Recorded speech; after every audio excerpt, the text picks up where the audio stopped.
Infertility বা বন্ধ্যত্ব একটা নারীর জীবনে বা একটা মহিলা বা মেয়ের জীবনে সবচেয়ে খারাপ বা দুঃখের সময় এটা, যখন তিনি জানতে পারেন সে ইনফার্টিলিটি। কিন্তু বর্তমান সমাজে এখনো পর্যন্ত মানুষের মনে ধারণা যে ইনফার্টিলিটি বা বন্ধ্যত্ব রোগ শুধুমাত্র মহিলার জন্য দায়ী, কেবলমাত্র ওই মেয়েটা বা ওই মহিলাটিই দায়ী ইনফার্টিলিটি বা বন্ধ্যত্বের জন্য। সেই জায়গায় একটা কথা বলবো যে এই বন্ধ্যত্ব বা ইনফার্টিলিটিটা বা বাচ্চা ধারণ করা অক্ষমতা, যখন যেখানে যে বাচ্চা ধারণ করার ক্ষমতাটা যখন দুটো মানুষের মধ্যে হয়, অর্থাৎ কাপলের মধ্যে থাকে, তাহলে দোষী হওয়ার সময় শুধুমাত্র মেয়েটি কেন হবে? প্রশ্ন একটাই। বাচ্চা ধারণ করার সময় যখন দুটো মানুষ থাকে, যখন বাচ্চা ধারণ হয় না তখন কেবলমাত্র মহিলা কেন দায়ী হবে? এই ধারণাটা সম্পূর্ণ ভুল। ইনফার্টিলিটির জন্য মহিলাও দায়ী থাকতে পারে, পুরুষও দায়ী থাকতে পারে। সেটা চিকিৎসা বা টেস্ট করে জানতে পারা যাবে যে দোষটি কার বা অসুবিধা কার, মেয়ের না পুরুষের। কিন্তু বর্তমান সমাজে এখনো অনেক মানুষের মধ্যে ধারণা যে ইনফার্টিলিটি বা বন্ধ্যত্ব শুধুমাত্র মেয়েদের, আর যার কারণে ওই মহিলার মানসিকভাবে ভেঙে পড়ে এবং সে বিভিন্ন রকম কার্যকর বিভিন্ন রকম কাজ করে ফেলে, অর্থাৎ যেমন সুইসাইড করে থাকে। তো আজকের আলোচ্য বিষয় যে এই ইনফার্টিলিটি বা বন্ধ্যত্ব রোগ থেকে কিভাবে মুক্তি পাবে একজন মেয়ে, সে পুনরায় কিভাবে মা হতে পারবে। দ্বিতীয়, এই ইনফার্টিলিটির নামক রোগ থেকে যে মানসিকভাবে তার ভেঙে পড়ছে বা মানসিক চাপটা কিভাবে সে রিলিফ করবে।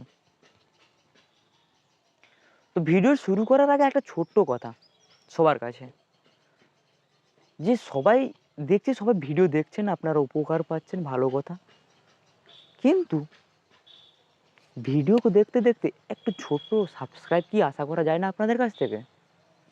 আপনারা ভিডিও দেখছেন, ভালো কথা, খুব ভালো লাগলো।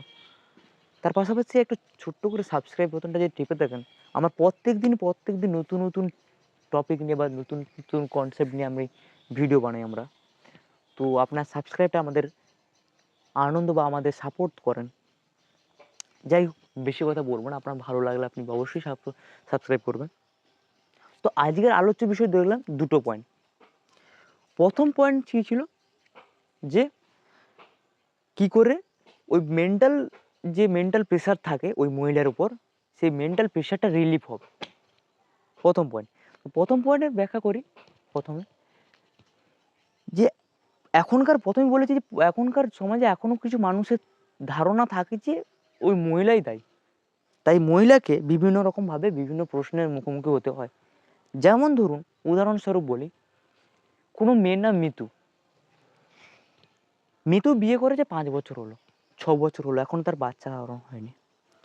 মিতুর বাড়ির লোক বা ফ্যামিলি মেম্বার অনেক প্রশ্ন করে, কি হলো, অনেক দিন থেকে তো আপনার বিয়ে হয়েছে, তোমার বিয়ে হয়েছে, এখনো বাচ্চা হয়নি কেন? কিছু সমস্যা আছে নাকি তোমার? তখন মিতুর ফিজিক্যাল প্রেশার থেকে মানসিক প্রেশারটা বেশি পড়ে, ঠিক আছে? বা কোনো কারণে যদি কোনো মেয়ে আত্মীয় বাড়ি যায় বা কোনো ওকেশন বা অনুষ্ঠানে যায়, সেখানে অনেক আত্মীয় তাকে কোশ্চেন করে, কি অনেক দিন বিয়ে হলো, অনেক বছর তো হলো, এখনো বাচ্চা হয়নি, কি সমস্যা নাকি? সেই জায়গা থেকে মিতুকে একটা কথাই বলবো, ওই কোশ্চেনটা একদম নর্মাল। কেন? ওই কোশ্চেনটা একদমই নর্মাল, কেন না, ওটা কেবলমাত্র ফর্মালিটি কোশ্চেন। কারণ বর্তমান সমাজে ব্যস্ততার জীবনে আপনাকে নিয়ে ভাবার মতন সময় কারণ নেই। তাই ওই মানুষই আপনাকে কোশ্চেনটা করলো যে কবে আপনার ছেলে হবে, না হবে, মেয়ে হবে, সন্তান কবে হবে, এই কোশ্চেনটা নিয়ে আপনি বিশাল টেনশন করে নিজেকে বড় দোষী সাব্যস্ত করে আদালতের কাঠগড়ে তোলার কোনো দরকার নেই, ঠিক আছে? তাই এই রোগটি বা এই অসুবিধাটি ট্রিটমেন্ট করলে আপনিও একসময় মা হতে পারবেন বা গর্ভধারণ করতে পারবেন।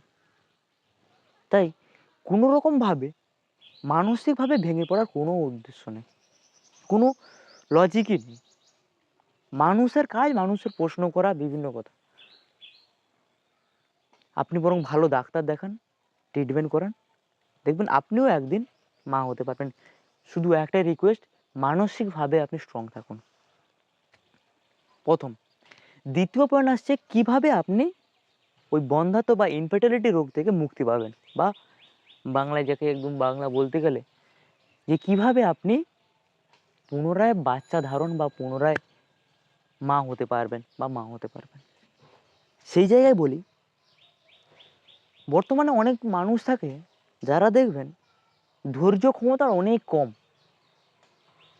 সেই সকল মহিলাদের ক্ষেত্রে বলি, ইনফার্টিলিটি রোগটি কোনো স্বাভাবিক নয় যে কোনো জ্বর হয়েছে, বমি হয়েছে, 2-4টা ট্যাবলেট দিলাম সেরে গেল, ভালো হলো, কি স্যালাইন ফ্যালাইন দিলাম হয়ে গেল। কিন্তু না, ইনফার্টিলিটি রোগটি বা অসুবিধাটি সময় লাগে। ইনফার্টিলিটি রোগ থেকে সময় লাগে।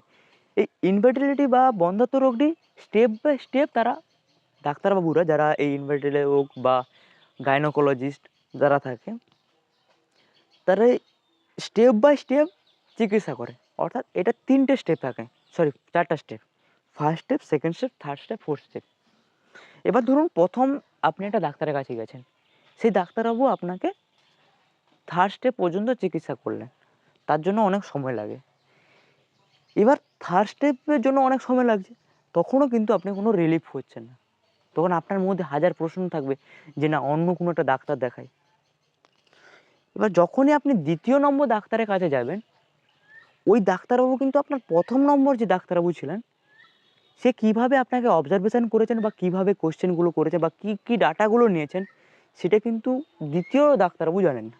তাই শুধু ছোট্ট একটা রিকোয়েস্ট বা একটা ছোট্ট টিপস ওই ইনফার্টিলিটির মহিলার জন্য, যখনই কোনো ডাক্তারবাবুর কাছে আপনি যাবেন বা অ্যাডভাইস নেবেন বা অ্যাডমিশন হবেন, প্রথম থেকে শেষ পর্যন্ত আপনি ওই ডাক্তারবাবুর কাছেই ট্রিটমেন্ট করুন। যাতে কি হয়, যে ডাক্তারবাবু প্রথম থেকে আপনার ট্রিটমেন্ট করে আসছেন তিনি শেষ পর্যন্ত করলে আপনার বেশি সুবিধা লাভ করবেন। না হলে বাংলায় একটা প্রবাদ বাক্য আছে, কি জানেন? 7 পূজারীর হ্যাঁচ প্যাঁচ বিলাইকে বলে আদা ছ্যাঁচ। ঠিক আছে, 7 পূজারীর হ্যাঁচ প্যাঁচ বিলাইকে বলে আদা ছ্যাঁচ। এর কারণ, আপনি যখন বিভিন্ন রকম ডাক্তার মানে ধৈর্য ক্ষমতার কমের কারণে 3-4টা ডাক্তারের কাছে যাবেন, 3-4 রকম ট্রিটমেন্ট নেবেন, এতে লাভ কিছু হবে না। লাস্টে কি হবে, যেইটুকু আশা ছিল সেটাও মরে যাবে, আশাটা নিরাশায় পরিণত হবে। তাই ভিডিও শেষে একটা কথা শুধু বলবো, যে কোনো ডাক্তারের কাছে ইনফার্টিলিটি নিয়ে যদি কোনো ডাক্তারের কাছে যান, তাকে ডাক্তারবাবুকে প্রথম থেকে শেষ পর্যন্ত ট্রিটমেন্ট করতে দিন। মাঝখানে কোনো রকম 1000টা বা 10টা ডাক্তারের কাছে যাওয়ার কোনো দরকার নেই। যে কোনো ডাক্তারের কাছে, ভালো ডাক্তারের কাছে যান, গাইনোকোলজি বা ইনফার্টিলিটি স্পেশালিটি যারা থাকে, যে সকল ডাক্তারবাবুরা থাকেন তাদের কাছে গিয়ে প্রথম থেকে শেষ পর্যন্ত ট্রিটমেন্ট করুন। তাতে আপনিও একসময় উপকার হবেন এবং সবশেষে আপনিও একদিন মা হতে পারবেন। তো ভিডিও শেষে একটা কথাই, নিজে ভালো থাকুন, সুস্থ থাকুন, মানসিকভাবে বা মেন্টালিভাবে স্ট্রং থাকুন, যেটা মানুষের জীবনে খুবই প্রয়োজন। আর হ্যাঁ, এর পরেও যদি কোনো মানুষ তো আপনাকে বা কোনো আত্মীয় যদি আপনাকে জিজ্ঞেস করে কি কবে বাচ্চা হবে, কী ব্যাপার, এই সকল ছোটো ছোটো কোয়েশ্চেনগুলো করেন, তাহলে সেখানে আপনার একটাই উত্তর হবে কি, যে আমরা চেষ্টা চালিয়ে যাচ্ছি, ডাক্তার দেখাচ্ছি, সমস্ত কিছু করছি, যদি কখনো ভালো খবর আসে অবশ্যই তোমাকে জানাবো, দিয়ে ছোট্ট একটু হাসি দিয়ে ওখান থেকে চলে আসুন। কারণ মেয়েদের মুখের হাসি বা যে কোনো মানুষের হাসিটা একটা মানসিক স্ট্রং, মানসিক বল বাড়ায়, সমস্ত কিছু দিক থেকে স্ট্রং থাকে। তাই নিজেও ভালো থাকুন, সুস্থ থাকুন, আর নার্সিং লাইফস্টাইল উইথ প্রশান্তের চ্যানেলটাকে অবশ্যই সাবস্ক্রাইব করুন। নমস্কার।